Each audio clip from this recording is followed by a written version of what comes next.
दोस्तों 2023 में बिहार के स्कूलों कॉलेजों में पढ़ने वाले बच्चे, चाहे वो 10 में पढ़ते हो, चाहे वो 9 में पढ़ते हो, चाहे 11 12 में, चाहे बीए बीएससी एमएससी कर रहे हो, किसी टेक्निकल कोर्स में पढ़ रहे हो, किसी कॉलेज में पढ़ रहे हो, किसी यूनिवर्सिटी में पढ़ रहे हो, सब के लिए पहला क्लास से लेकर के जहां तक आप जिस कोर्स में भी पढ़ रहे हैं सब के लिए 75% अटेंडेंस का रूल बिल्कुल लागू किया गया है। और इस बारे में समय समय पर मैंने आपको कई बार सूचनाएं दी भी हैं। इस वीडियो में मैं जो आपको बताने जा रहा हूं वो बहुत खास होने वाला है, क्योंकि इस बात को लेकर कहीं ना कहीं बहुत सारे बच्चे कंफ्यूजन में थे कि 2024 में जिनको मैट्रिक इंटर का एग्जाम देना है उनको 75% अटेंडेंस पूरा नहीं करना पड़ेगा। तो मैं आपको बता दूं कि ऐसा बिल्कुल नहीं है। चाहे आप एग्जाम देने वाले हो 2024 में, चाहे 2025 में, आपको 75% अटेंडेंस तो पूरा करना ही पड़ेगा।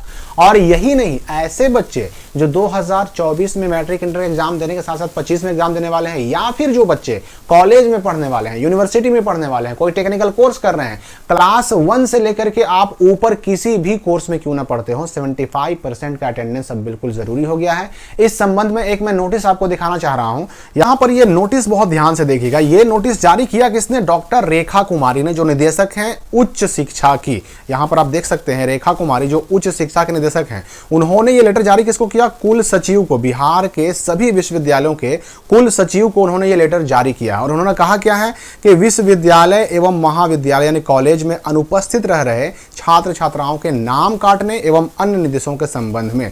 और उन्होंने 2 डायरेक्शन दिया है, नंबर 1 नंबर 2। नंबर 1 में क्या कहा कि विश्वविद्यालय या महाविद्यालय स्तर पर जो भी छात्र छात्रा 3 दिनों से अधिक अनाधिकृत रूप से लगातार अनुपस्थित पाए जाते हैं उनसे स्पष्टीकरण प्राप्त किया जाए, कारण पूछा जाए, और अगर ऐसे बच्चे का जवाब संतोषजनक ना रहा तो उनका नाम काटा जाए और उनका पंजीकरण यानी रजिस्ट्रेशन रद्द किया जाए। और यही नहीं, यहां पर यह भी कह दिया गया सेकंड नंबर पॉइंट में कि विश्वविद्यालय के जो परीक्षा नियंत्रक होते हैं कुल सचिव के सहयोग से यह सुनिश्चित होने के बाद ही छात्र छात्राओं को परीक्षा के लिए एडमिट कार्ड जारी करेंगे कि उक्त छात्र छात्रा की उपस्थिति 75% या उससे अधिक हो रही है।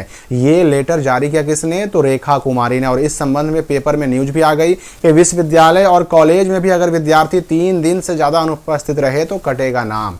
और ये 3 दिन वाला मामला जो है ना, सिर्फ ऐसा नहीं कि स्कूल कॉलेज में है, ऐसा नहीं कि आपके यूनिवर्सिटी में है, ऐसा नहीं कि सिर्फ कॉलेज तक ही यूनिवर्सिटी तक सीमित है, ये स्कूलों पर भी लागू है। पहला क्लास, दूसरा क्लास, तीसरा, यानी कि आप 12 में हो, 9 में हो, 11 में हो, 12 में हो, सब पर यह नियम लागू किया गया है।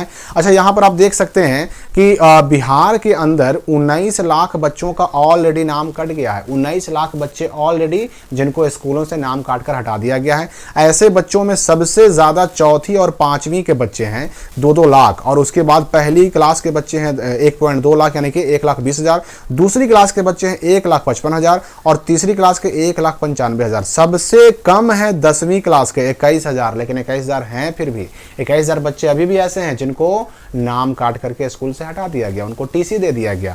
और यही नहीं, 12वीं के जो छात्र हैं ऐसे छात्र 15,000 हैं जो 12 जिनको 24 में एग्जाम देना है, जिसको लेकर के आपको डाउट हो रहा था ना कि 24 में एग्जाम देने वालों पर नियम लागू नहीं होगा, तो 24 में एग्जाम देने वालों पर भी नियम लागू है। आप देख सकते हैं कि 12 में पढ़ने वाले 15,000 छात्रों का नाम काट दिया गया है। और ये स्कूलों के लिए भी शिक्षा विभाग का स्पष्ट निर्देश है कि 3 दिनों तक लगातार अगर बच्चे अनुपस्थित रहते हैं तो पहले उनके गार्जियन को नोटिस दीजिए। उनको नोटिस देने के बाद भी अगर बच्चा स्कूल नहीं आता तो सीधे उनका नाम काटिए। अगर आप सोच रहे हैं कि आपका रजिस्ट्रेशन हो गया, अगर आप सोच रहे हैं कि आपका एडमिट कार्ड आने वाला है, आपने एग्जाम फॉर्म भर दिया और आपका नाम नहीं कटेगा, तो आप बिल्कुल गलतफहमी में हैं। नाम कभी भी कट सकता है, किसी का भी कट सकता है। तो 75% अटेंडेंस का जो रूल है, ऐसा नहीं कि केवल पहला क्लास से 12वीं क्लास तक के बच्चों के लिए है। अगर आप 12वीं से ऊपर यानी स्नातक में हैं, परास्नातक यानी MA MSc MCom कर रहे हैं, डिप्लोमा कर रहे हैं, इंजीनियरिंग कर रहे हैं, जहां भी जिस कॉलेज में पढ़ रहे हैं बिहार के अंदर, आपको अपने स्कूल कॉलेज जाना पड़ेगा, 75% अटेंडेंस बनाना पड़ेगा। अगर रजिस्ट्रेशन हो गया है तो रजिस्ट्रेशन रद्द हो सकता है, और अगर एग्जाम फॉर्म भर दिया है आपने तो एडमिट कार्ड रोका जा सकता है, जिसके बारे में स्पष्ट निर्देश दे दिया गया है। तो इसलिए इन सारी चीजों को ध्यान में रखते हुए कोशिश करें कि अपने स्कूल कॉलेज जहां भी आपका नामांकन है वहां जरूर जाएं, अटेंडेंस जरूर बनाएं, ताकि आपके रिजल्ट पर, आपके एग्जाम पर, आपके एकेडमिक ईयर पर कोई खतरा ना हो। अगर फिर भी आपके मन में कोई डाउट है तो कमेंट में पूछ सकते हैं। मिलते हैं अगली वीडियो में एक नई जानकारी के साथ।